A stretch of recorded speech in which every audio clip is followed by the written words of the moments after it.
It was the goodbye that wasn't. 6:12 a.m. Same time every weekday. Same kitchen. Same man. I stood there packing her lunch. Turkey and spinach wrap. No mayo, extra mustard, the way she liked it. A handful of baby carrots. Her favorite dark chocolate square tucked beneath a napkin like a secret love note. I'd done this 100 times. 1,000. And I thought she was still asleep upstairs. Turns out, she was already gone. A text pings on my phone. I wiped my hands on the towel and picked it up. Just her name on the screen. No heart emoji like usual. Just her name. I opened the message. 5 words. Don't hate me. I'm gone. Then a second. I need space. Don't reach out. I didn't throw the phone, though it suddenly seemed like an enemy. Didn't scream, though I was bursting inside. Didn't call her back, though my entire being wanted to. I just stared out the window. My name is Neil Bronson, and it was with those cryptic words that my wife, Liddy, announced that she'd left me. After 9 years of what I thought was a beautiful marriage. We used to dream in this kitchen. Standing by sink, she'd talk about the house we'd buy, the names we'd give our future kids. Sunday mornings with pancakes and messy hair. She said we were forever, and I believed her, because for me, she was my forever. But now, I was standing there holding a lunch she would never eat. Alone, and somehow still thinking maybe this was a joke. A test. Something temporary. But the text didn't blink. It was real, and I couldn't move. Because I was weak. Because I needed to understand. How the hell did we get here? Where were the signs? What did I miss? Because if she was hurting, she never showed it.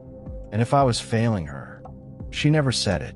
Or maybe she did say it, just not with words. Maybe it was the silence between our goodnights. The way her laughter had started to sound rehearsed. Or how she used to dance in the kitchen barefoot and stopped one day without me noticing. I should have noticed. I should have remembered who I am. Because the thing is, she didn't just leave me. She forgot who she left. And that was her first mistake. Have you subscribed to our channel yet? Hit that subscribe button and the notification bell so you don't miss any of our upcoming videos. They say hindsight is a cruel teacher, silent in the moment, loud in the aftermath.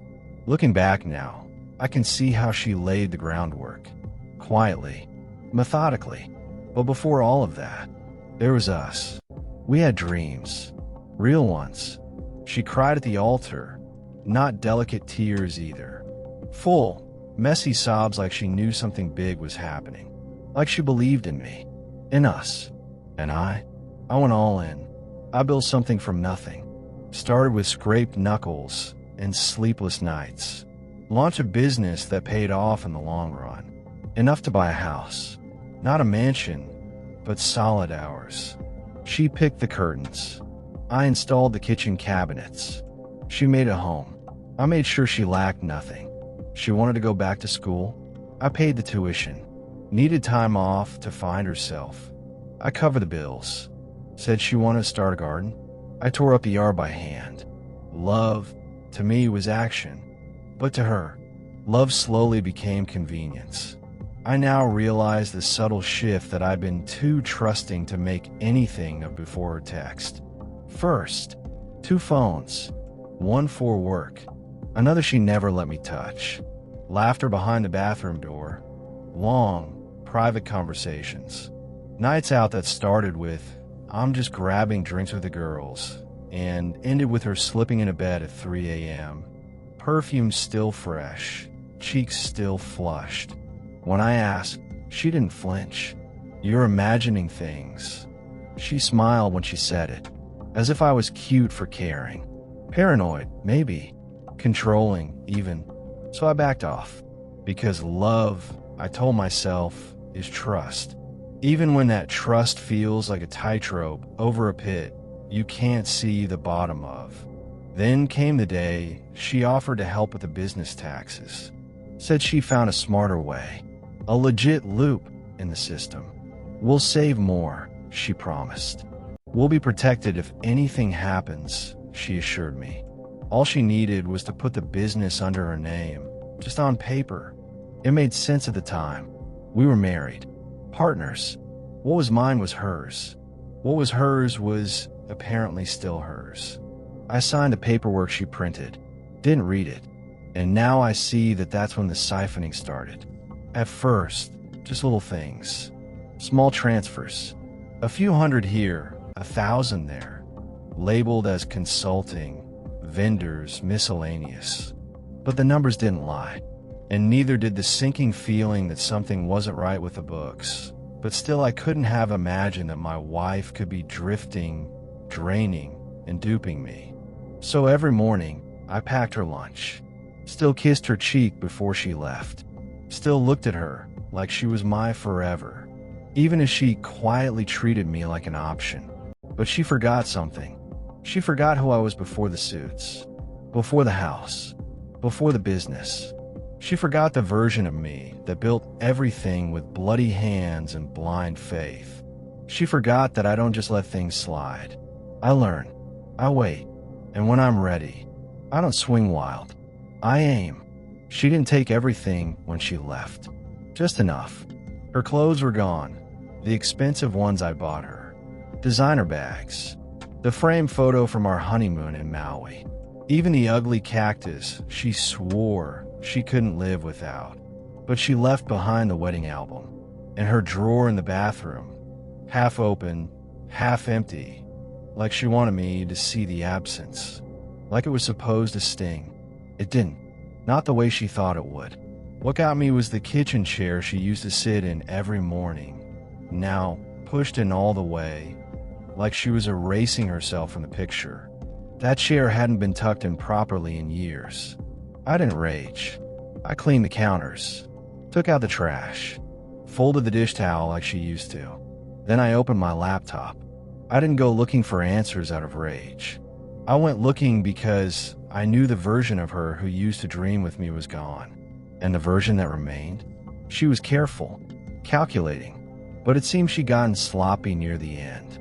The first thing I noticed was a bank account I didn't recognize. A business account tied to my company, but not listed under my access. Buried under a dummy LLC with her name as the sole owner.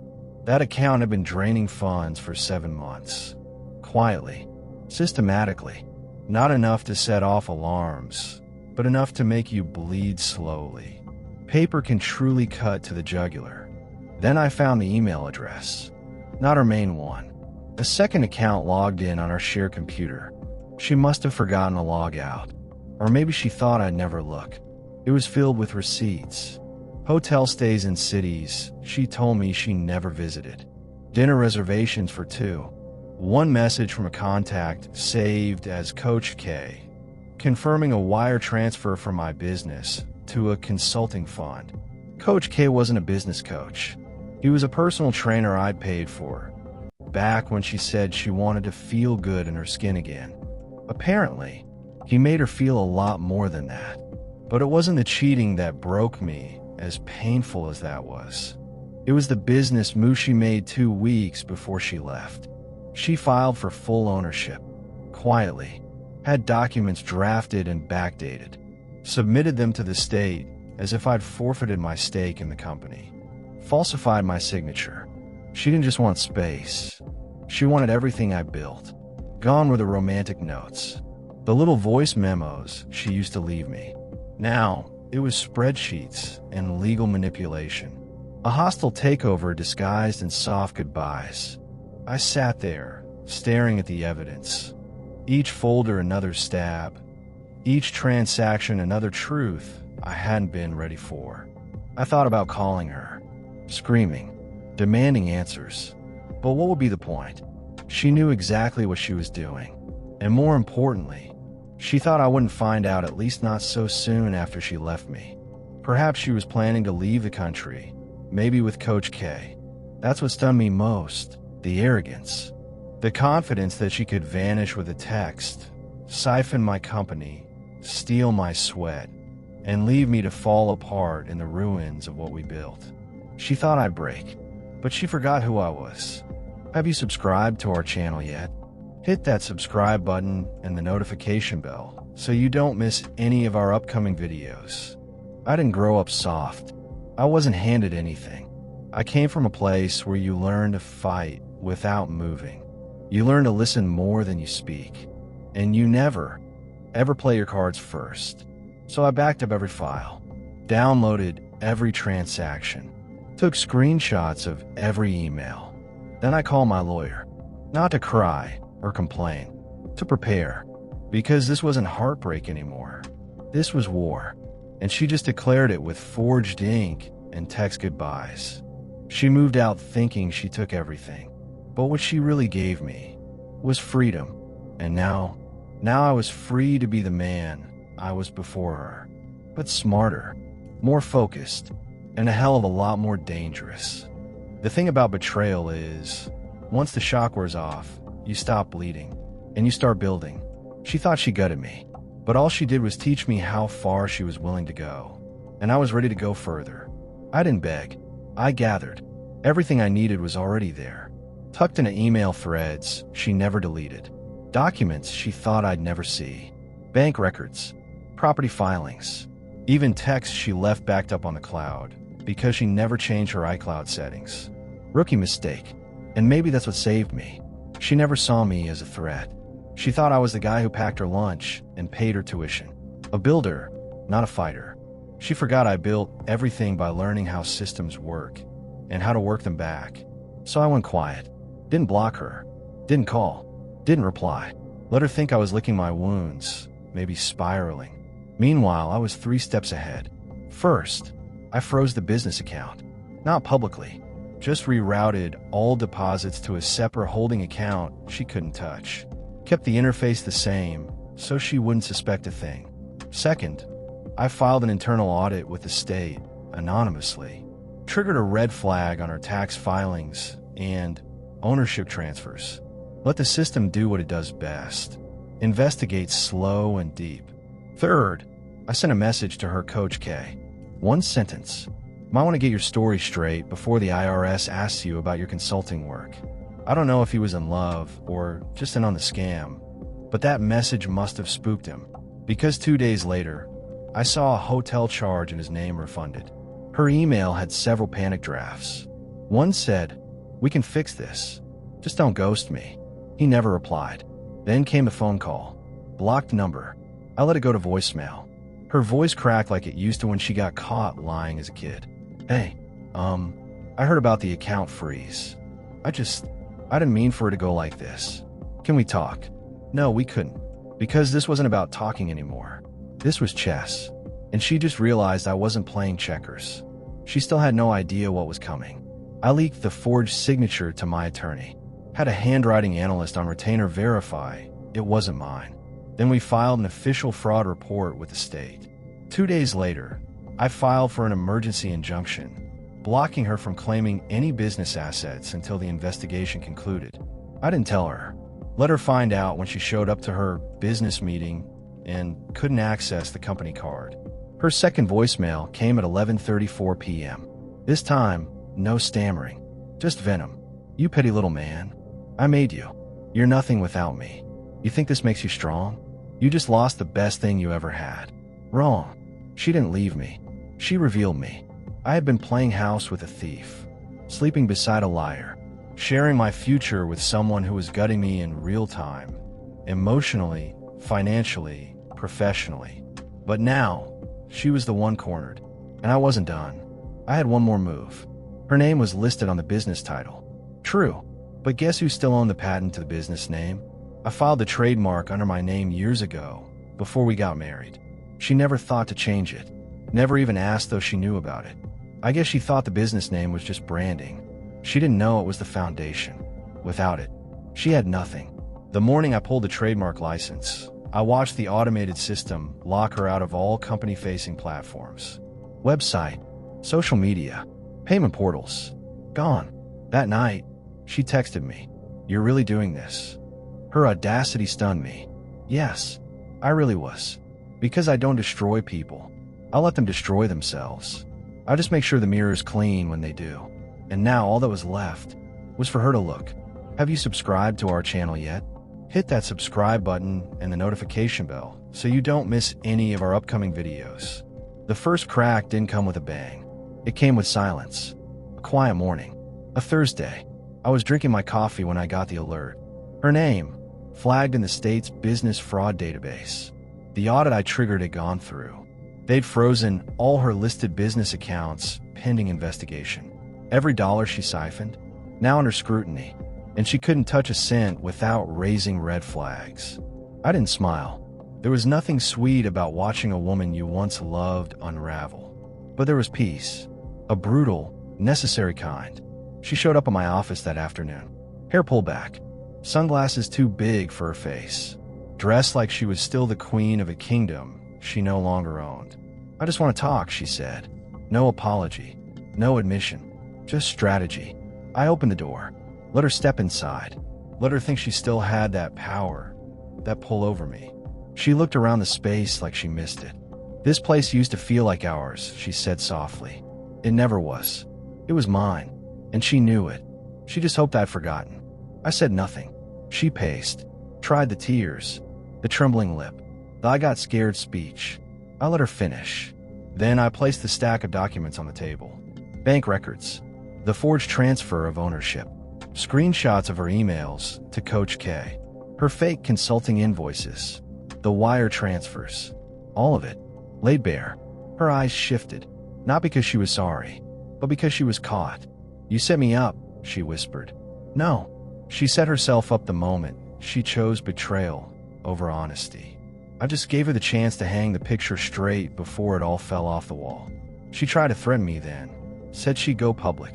Ruin my reputation. Paint herself as the woman I abandoned. Said she'd make people believe whatever she needed them to believe. So I handed her one more piece of paper. The NDA she signed 2 years ago, ironclad, with a clause stating any breach of confidentiality tied to internal business dealings would result in full forfeiture of all claims and assets. She read it, hands shaking. Her voice dropped.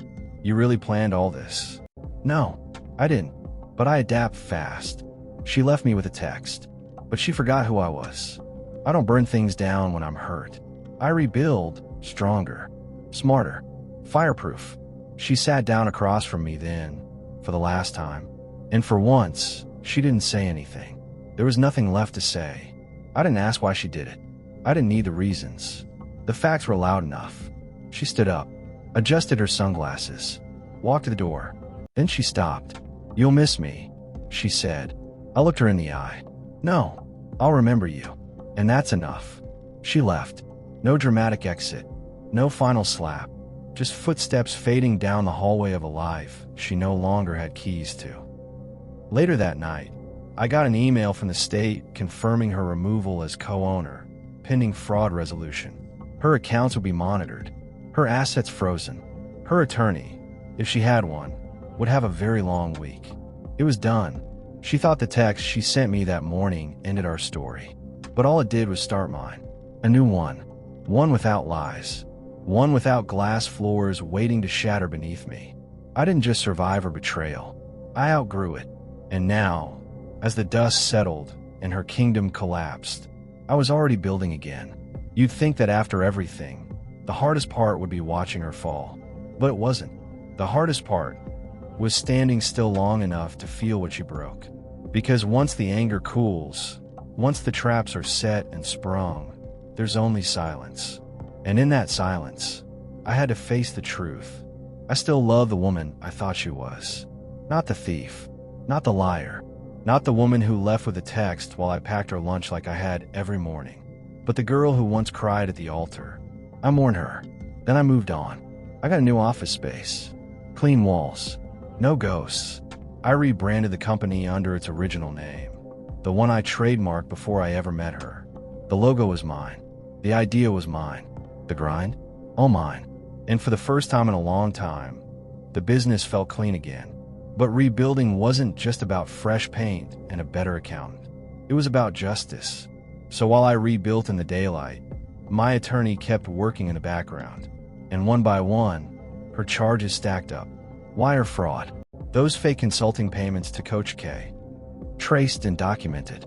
She created a shell account under a fake LLC. We tracked the IP address. All roads led back to her laptop. Forgery. The signature on the ownership transfer, confirmed fake by 2 forensic analysts. I never signed it. She traced my old signature from the lease agreement on our first apartment. Embezzlement. She'd moved nearly $72,000 out of the business over 18 months. Labeled as vendor fees. None of the vendors existed. Not one. Tax evasion. Remember the tax break excuse? She'd filed under a false status, claimed fake deductions, and altered income reports. She thought small lies would go unnoticed. But in finance, small lies leave loud trails. By the time the district attorney's office reached out, they already had a case file 2 inches thick. They asked if I wanted to testify. I said yes. Not out of revenge, but because truth doesn't need a whisper anymore. It can stand up. The trial wasn't public, but it felt like everyone was watching.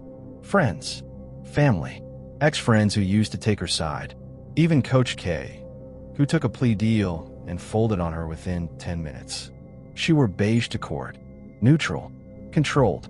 The performance of a woman who still thought she could charm her way out of consequences. But charm doesn't work on evidence. Not when your emails are time-stamped. Not when your voice memos are recovered. Not when your ex-husband calmly walks into the witness stand and says, "I trusted her with my life. She took my business instead." The verdict didn't come with a bang either. Just a clerk reading aloud. Guilty on all counts. Sentencing followed. 18 months, minimum security. 5 years probation. Full restitution. She'd pay back every cent. And I'd never see her again. That was the true rebuild. Not just getting back what she took, but protecting the peace she took away from me. I hired new staff, people I could trust. I started mentoring young entrepreneurs, teaching them not just how to build businesses, but how to protect them from people who smile with knives in their back pockets. I traveled for the first time in years. Alone. Walked beaches where no one knew my name. And I forgave her. Not for her. For me. Because some people leave holes. Others leave lessons. And the woman who left me with a text, she left behind the most valuable thing I could have gained. Clarity. Now I build slower. Stronger. Smarter. My heart is quieter, but more honest. And one day, maybe someone will walk into my life who doesn't need to steal anything to feel seen. But until then, I'll just keep building. Here are some questions for you, our viewers. Have you ever trusted someone so deeply, only to realize they were hiding everything? Do you believe in setting traps quietly, or confronting betrayal head-on? What would you have done if you got that kind of text one morning? Share your thoughts with us in the comment section. Hit the like button, subscribe to our channel, and turn on the notification bell so you don't miss our upcoming stories.